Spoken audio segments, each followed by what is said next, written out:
Alright, donc toujours dans la série La main à la pâte, voilà, on est donc dans le livre dans un roi, donc au chapitre 1. Et donc ici, on rappelle que le livre de un roi donc s'articule en trois parties. La première partie du chapitre 1 au chapitre 11 donc concernera la vie de le royaume de Salomon. Le chapitre 12 jusqu'au chapitre 16 nous racontera en particulier en même temps avec les rois de Juda, mais aussi les rois d'Israël. On parlera donc de Jéroboam et de Baïcha, principalement dans ces chapitres 12 à chapitre 16, et du chapitre 17 au chapitre 22, principalement, qui nous racontera donc la vie du roi Akab. Donc ici, on attaque donc le premier chapitre donc de un roi. Je vais donc commencer à faire la lecture complète du chapitre en commençant par le verset 1. Le roi David était vieux, avancé en âge, on le couvrait de vêtements et ne pouvait se réchauffer. Ses serviteurs lui dirent que l'on cherche pour mon seigneur le roi une jeune fille vierge, qu'elle se tienne devant lui, qu'elle le soigne et qu'elle couche dans son sein, et mon seigneur le roi se réchauffera. On chercha dans tout le territoire d'Israël une jeune fille belle, une jeune fille et belle, et on trouva Abishag, la Sunamite, que l'on conduisait auprès du roi. Ces jeunes filles étaient fort belles, elles soignaient le roi et le servit, mais le roi ne la connut point. Adonijah, fils de Haggith, se laissa emporter par l'orgueil jusqu'à dire « C'est moi qui serai roi ». Et il se procura un char et des cavaliers et 50 hommes qui couraient devant lui. Son père ne lui avait de sa vie fait un reproche en lui disant « Pourquoi agis-tu ainsi ?» Adonijah était en outre très beau de figure, il était né après Absalom. Il eut un entretien avec Joab, fils de Tseroja, et avec le sacrificateur Abiatar, et ils embrasèrent son parti.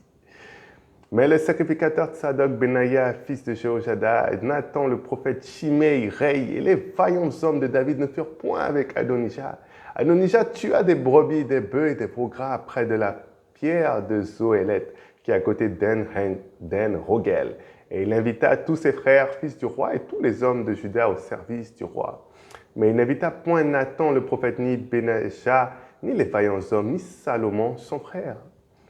Alors Nathan dit à Bathsheba, mère de Salomon, n'as-tu pas appris qu'Adonijah, fils de Haggith, est devenu roi sans que notre Seigneur David le sache? Viens donc maintenant, je te donnerai un conseil afin que tu sauves ta vie et la vie de ton fils Salomon. Va, entre chez le roi et dis-lui, ô roi mon Seigneur, n'as-tu pas juré à ta servante en disant, Salomon, ton fils, régnera après moi, il s'assiera sur mon trône. Pourquoi donc Adonijah règne-t-il?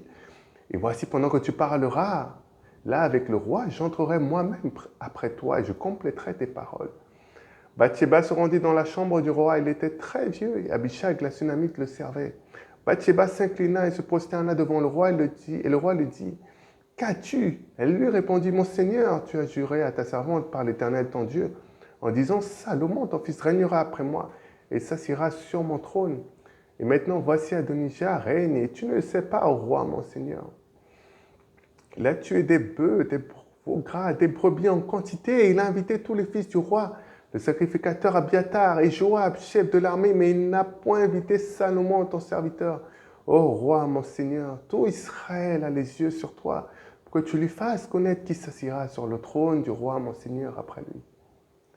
Et lorsque le roi, mon Seigneur, sera couché avec ses pères, il arrivera que moi et mon fils Salomon nous serons traités comme des coupables. Tandis qu'elle parlait encore avec le roi, voici Nathan le prophète arriva. On annonça au roi en disant, voici Nathan le prophète. Il entra en présence du roi et se prosterna devant le roi, le visage contre terre.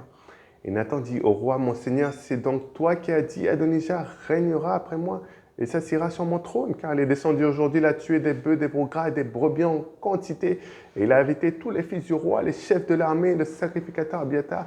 Et voici, ils mangent et boivent devant lui, ils disent, vive le roi Adonijah. Mais il n'a point invité ni moi, qui suis ton serviteur, ni le sacrificateur Tsadok, ni Benaja, fils de Jéhojada, ni Salomon, ton serviteur. Est-ce bien par ordre de mon Seigneur que le roi que cette chose a eu lieu et sans que tu aies fait connaître à ton serviteur qui doit s'asseoir sur le trône du roi, mon Seigneur, après lui? Le roi répondit, appelez-moi Bathsheba, et elle entra, elle se présenta devant le roi, et le roi jura et dit, l'Éternel qui m'a délivré de toutes les détresses est vivant, ainsi que je te l'ai juré par l'Éternel, le Dieu d'Israël, en disant, Salomon, ton fils, régnera après moi, et s'assiera sur mon trône à ma place, ainsi ferai-je aujourd'hui. Bathsheba s'inclina le visage contre terre et se prosterna devant le roi et dit, vive à jamais mon Seigneur le roi David. Le roi David dit, appelez-moi le sacrificateur de Sadoc, Nathan le prophète et Benaja, fils de Jéhojada. Et ils entrèrent en présence du roi. Et le roi leur dit, prenez avec vous le serviteur de votre maître, faites monter Salomon, mon fils, sur ma mule, et faites-le descendre à Guillon. Là, le sacrificateur de Sadoc et Nathan le prophète l'oindront pour roi sur Israël. Vous sonnerez de la trompette et vous direz, vive le roi Salomon. Vous monterez après lui. Il viendra s'asseoir sur mon trône, il régnera à ma place. C'est lui qui par ordre sera chef d'Israël et de Juda. Benaja, fils de Jéhojada, répondit, ô roi, amen. Ainsi dit l'Éternel, le Dieu de mon Seigneur le roi. Que l'Éternel soit avec Salomon comme il l'a été avec mon Seigneur le roi et qu'il élève son trône au-dessus du trône de mon Seigneur le roi David. Alors le sacrificateur de Sadoc descendit avec Nathan le prophète, Benaja, fils de Jéhojada, les Kérétiens et les Pélétiens, et ils firent monter Salomon sur la mule du roi David et le menèrent à Guillon. Le sacrificateur de Sadoc prit la corne d'huile dans la tente, éloignit Salomon, en sonnant de la trompette, et tout le peuple dit, vive le roi Salomon. Tout le peuple monta après lui, et le peuple jouait de la flûte, et se livra à une grande joie, et la terre s'ébranlait par leurs cris. Ce bruit fut entendu d'Adonijah et de tous les conviés qui étaient avec lui au moment où il finissait de manger. Joab, en entendant le son de la trompette, dit, pourquoi ce bruit de la ville en tumulte?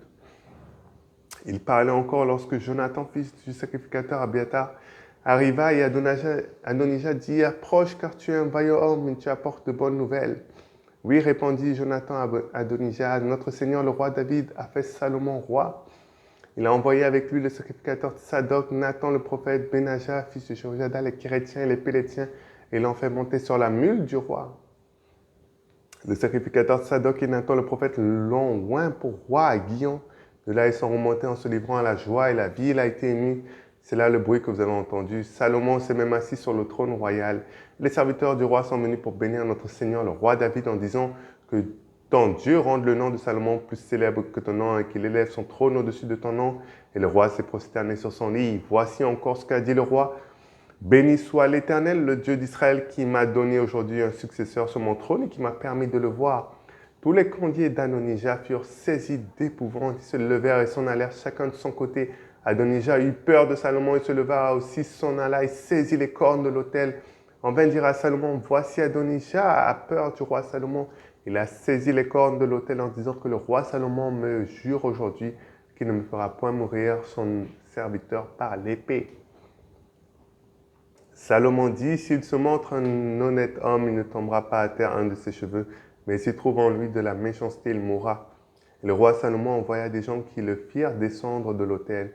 Il vint se prosterner devant le roi et Salomon lui dit, va dans ta maison. Voilà, donc ça c'était donc le premier chapitre de Un roi. Et donc ici, on rappelle que ça sera dans cette partie qui concerne le royaume de Salomon, du chapitre 1 au chapitre 11. Ici, c'est d'abord le choix, ce sera donc de ce chapitre le choix de celui qui va régner, donc la nomination de Salomon comme roi d'Israël.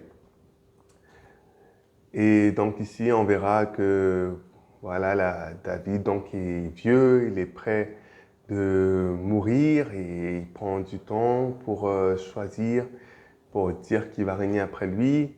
Et finalement, il y a un qui va se lever, son frère Adonijah qui voudra être roi, mais finalement, le sacrificateur Nathan va faire ce qu'il faut pour que David puisse mettre officiellement Salomon comme roi, et c'est ce qui va arriver.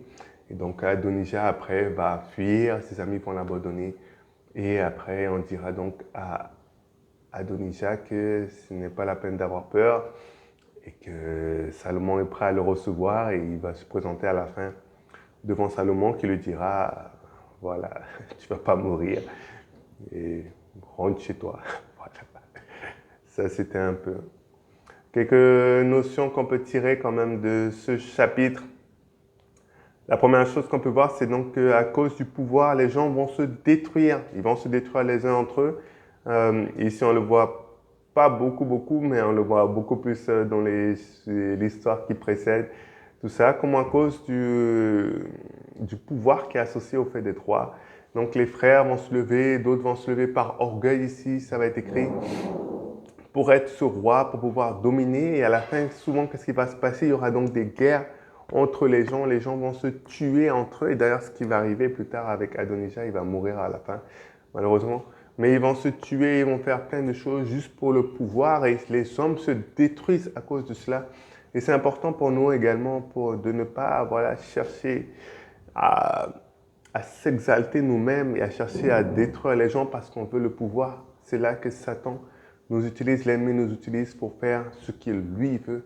Mais cherchons surtout à être ces serviteurs humbles qui sont là pour servir et qui ne sont pas là pour forcément avoir toute la gloire, mais qui sont là pour faire comme Jésus a pu le faire, s'humilier et donner sa vie aux autres.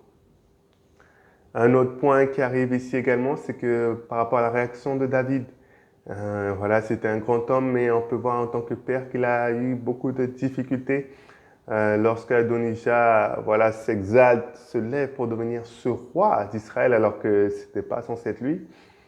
La Bible dira que David ne lui fera pas de reproches. Et c'est important, en tout cas pour nous les parents aujourd'hui, de faire la correction qu'il faut aux enfants et de ne pas les laisser aller comme ça, mais de prendre les efforts, de faire tout ce qu'il faut. Et si c'est pour prendre le bâton, de prendre le bâton, comme la Bible dira, pour pouvoir corriger les enfants. Et c'est du travail, c'est pas facile à faire.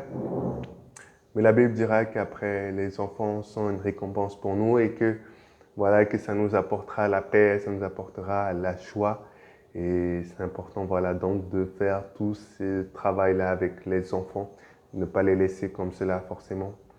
Toujours par rapport à un autre conseil qui est plus pour les enfants, pour les plus jeunes, celui des amis. Donc on voit ici qu'Adonijah avait donc beaucoup d'amis. Si vous lisez donc au verset 49, voilà, c'est ce qu'il est écrit. Tous les conviés d'Adonijah furent saisis d'épouvante et ils se levèrent et s'en allèrent chacun de son côté. Ça, c'est arrivé au moment où ils ont compris que Salomon allait devenir roi. Et qu'est-ce qui se passe quand tu as beaucoup d'amis, ils sont là avec toi? Quand tout va bien, tu as du succès, tu vas devenir roi, ils sont là avec toi, ils mangent, ils boivent, ils font la fête. Mais quand tout va mal avec toi, voici ce qui se passe. Et ils ont peur et chacun repart de son côté. Du coup, chacun rentre chez lui. Et malheureusement, les plus âgés, ils ont appris ça par expérience, que les gens que tu penses être amis ne sont pas des amis forcément. Mais c'est important pour les plus jeunes, vous qui n'avez peut-être pas encore cette expérience-là beaucoup dans la vie, de savoir qu'il y a beaucoup de personnes qui sont autour de toi, mais ils sont juste là pour profiter, pour prendre des choses. Un vrai ami, c'est quelqu'un qui est toujours là avec toi jusqu'au bout, et surtout quand ça va pas, là pour te dire les choses qui ne vont pas également et pour t'aider. Ce n'est pas des amis ça qu'il avait, des personnes qui fuient au moment où il y a le problème. Mais un ami est là, toujours avec toi. Et ça c'est important, surtout pour les jeunes de faire attention avec qui tu traînes. Il y a donc beaucoup de mauvaises influences et je crois qu'il y en a beaucoup qui sont corrompus à cause de cela, à cause de ce qu'ils peuvent voir dans la rue, dans l'école, tous les amis. Ils les tirent souvent vers le bas.